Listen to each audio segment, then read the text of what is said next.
you think dogs are man's best friend? Pure, loyal, innocent little angels who could never do anything wrong? Yeah, that's cute. See, we've collectively decided to ignore the fact that dogs are walking biological disasters that eat literal feces, hump everything with a pulse, and drag their leaking ass glands across your carpet like they're trying to buff out scratches. We've basically gaslit ourselves into loving creatures that would absolutely devour our corpses if we died alone in our apartments. And by the time I'm done here, every time your good boy licks your face, you're gonna taste the regret. So buckle up, because I'm about to ruin your furry little companion forever. Butt scooting. Ever seen a dog drag its ass across your carpet like it's trying to start a fire with friction alone? Most people think it's hilarious, make jokes about it, post videos with funny music over it. Some think the dog just has an itch or maybe ate something weird. Nah. What's actually happening is your dog has 2 anal glands, little sacs positioned right next to its butthole, and they're filled with the most ungodly, putrid, fish rotting and sewage liquid you can possibly imagine. When your dog scoots, it's either desperately trying to squeeze these glands out itself, or they're already leaking that demonic juice onto your floor. Imagine having 2 pockets next to your own butthole that constantly fill with a liquid that smells like death mixed with fermented garbage and old gym socks. And the only way to empty them is to drag your ass across the ground like some kind of deranged breakdancer, or have someone manually squeeze them out for you. That's your dog's reality. Here's the thing though. Wild dogs and wolves don't really have this problem because their anal glands express naturally when they take firm poops. But domestic dogs? We've fed them processed kibble and changed their digestive system so much that their glands don't empty properly anymore, which means either they scoot or you get to pay a vet $50 to literally squeeze your dog's ass while the room fills with a smell that violates the Geneva Convention. And that brown streak on your white carpet? Yeah, that's not just poop residue. That's concentrated anal gland secretions mixed with fecal matter, creating a biohazard that's never fully coming out. But sure, keep letting them on the couch. The humping now. Let's talk about why your dog humps literally everything, including your grandma's leg, at Thanksgiving dinner. People love to make excuses for this, right? Oh, he's just playing. Or he's establishing dominance. Or my personal favorite, he's not neutered yet, so it's natural. Here's what nobody wants to admit. Your dog is humping for sexual gratification, stress relief, and yeah, sometimes dominance, but here's the kicker, they don't discriminate. Other dogs, cats, stuffed animals, your leg, children, furniture, pillows, the air itself, if it exists in physical space, your dog is considered mounting it. Your dog is basically walking around with zero impulse control and the sexual boundaries of a teenage boy who just discovered the internet. Except unlike that teenager, your dog will just start going at it in front of your entire family during Christmas dinner without a shred of shame. Dogs don't have the same social embarrassment circuits that humans do, so humping releases endorphins and relieves stress or excitement. It's literally a feel-good activity for them. Intact males have testosterone driving the behavior, sure, but neutered dogs and females do it too because it feels good and becomes a learned coping mechanism for emotional regulation. And here's the best part, that cute little red rocket that appears? That's just the tip, literally. The full dog penis has something called a bulbous glandus that swells up inside during mating to lock them in place. It's called tying, and it can last up to 30 minutes. So when your dog is aggressively humping your couch pillow, he's not just being inappropriate, he's actively trying to tie with your furniture. You're welcome for that image. Also, dogs can leak fluid for hours after arousal, so that mysterious wet spot on your hardwood floor? Yeah, that's exactly what you think it is. The eating. Speaking of disgusting fluids, let's talk about what that tongue has been doing before it licks your face in the morning. You think your dog licking you is cute, right? It's affection. It's their way of kissing you. It's sweet bonding time. Let me absolutely destroy that for you. Dogs eat poop. Not as an insult, I mean literally, they consume feces. Their own poop, other dogs' poop, cat poop, which is apparently a premium delicacy, rabbit pellets, goose droppings.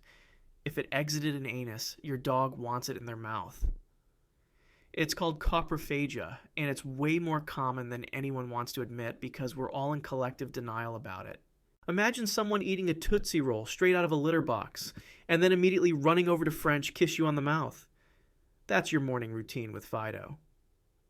That classic dog breath isn't just poor dental hygiene. It's the lingering essence of fecal matter mixed with rotting food particles wedged between their teeth, fermenting into a biological weapon. Coprophagia happens for multiple reasons. Nutrient deficiency. Learned behavior from when they were puppies because mother dogs eat puppy feces to keep the den clean. Boredom, or here's the real kicker, because dog digestive systems are super short compared to herbivores. So other animals' poop still contains undigested nutrients and proteins.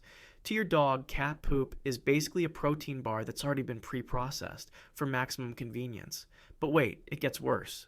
Dogs also love rolling in dead things and eating them. Rotting carcasses, gourmet meal, vomit, a second chance at dinner, that rabbit that's been decomposing in your backyard for 2 weeks. Michelin star cuisine, and then they waltz inside and lick your baby's face while you take pictures for Instagram. Still think they're innocent? And some of y'all let dogs lick the inside of your mouth. You're literally making out with an animal that considers cat turds a delicacy, and I need you to sit with that.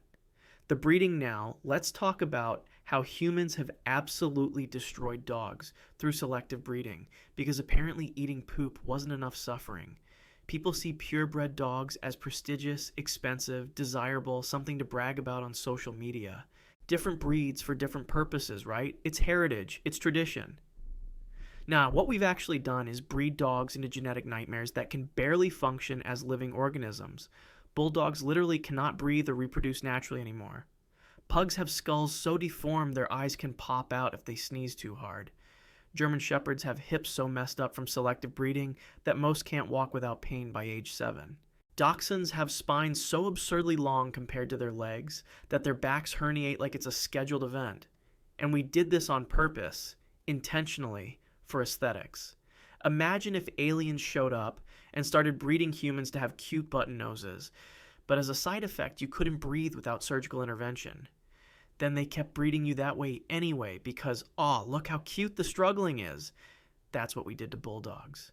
Brachycephalic breeds, that's the fancy term for short-faced dogs, have skulls compressed so flat that their soft palates literally block their airways. It's called BOAS, Brachycephalic Obstructive Airway Syndrome, which is a medical way of saying, we bred you wrong and now you're suffocating your entire life. Over 80% of bulldogs require C-sections because their heads are too big and their hips too narrow for natural birth. We've prioritized how dogs look over whether they can physically exist comfortably. The Kennel Club breed standards literally demand anatomical features that cause chronic suffering, and we have the audacity to pay thousands of dollars for these genetic disasters while calling them prestigious. A bulldog living to 8 years old is considered lucky. The breed's median lifespan is 6 years. We created animals that suffocate constantly, can't mate without artificial insemination, can't give birth without surgery, and live in perpetual discomfort because we think their squished faces photograph well. The loyalty lie now, for the biggest lie we've convinced ourselves of. Dogs are loyal. Everyone loves to brag about this, right? Dogs love us unconditionally. They're faithful companions. They're not like cats. They would never abandon us. They're man's best friend. Let me shatter that delusion real quick. Dogs aren't loyal. They're dependent. We've selectively bred them over 30,000 years to have permanent puppy brains that never fully mature, making them eternally reliant on humans for survival. It's called neoteny, and it's basically arrested development on a genetic level. Your dog doesn't love you unconditionally. It needs you for food and shelter, and we've manipulated their entire species into biological Stockholm Syndrome. It's like saying a prisoner is loyal to their captor because they follow orders and get excited when mealtime arrives. Your dog isn't devoted. It's been genetically engineered to be codependent. We literally bred the wolf out of them and replaced it with a creature that has separation anxiety and can't survive without human intervention. Domestication selected for juvenile traits like floppy ears, smaller skulls, and submissive behaviors. Dogs actually have higher oxytocin responses when looking at humans than when looking at other dogs. We chemically hijack their bonding system to make them emotionally attached to us. Studies show that dogs will absolutely go with whoever feeds them consistently. Dogs in shelters don't spend months pining for their previous owners. They bond with new families within days because their loyalty isn't to you specifically. It's to whoever provides resources. Those heartwarming stories about dogs waiting at train stations for deceased owners, that's not loyalty, that's confusion and routine. The dog doesn't understand death. It just knows the food person hasn't returned yet. Give it a week with someone new who feeds it, and suddenly it's loyal to them instead. We created an animal so dependent on us it literally cannot function in the wild. Then we pat ourselves on the back for their unconditional love, like we're special. Your dog would absolutely eat you if you died, and it got hungry enough. Cadaver dogs have proven this repeatedly. There are documented cases of dogs beginning to consume their deceased owners within 24 hours. That's not loyalty, that's survival instinct. We just really like pretending we're irreplaceable. So there you have it. Your so-called best friend drags its leaking ass glands across your carpet, tries to mount everything that exists in three-dimensional space, eats literal feces, then French kisses you in the morning, suffers from genetic deformities we intentionally created for aesthetics, and doesn't actually love you, just needs you to not starve. You're welcome for completely destroying dogs forever. Every single time your dog licks your face from now on, you'll taste the regret and remember the cat poop. Every time it scoots, you'll smell the existential crisis. But honestly, still better roommates than most humans.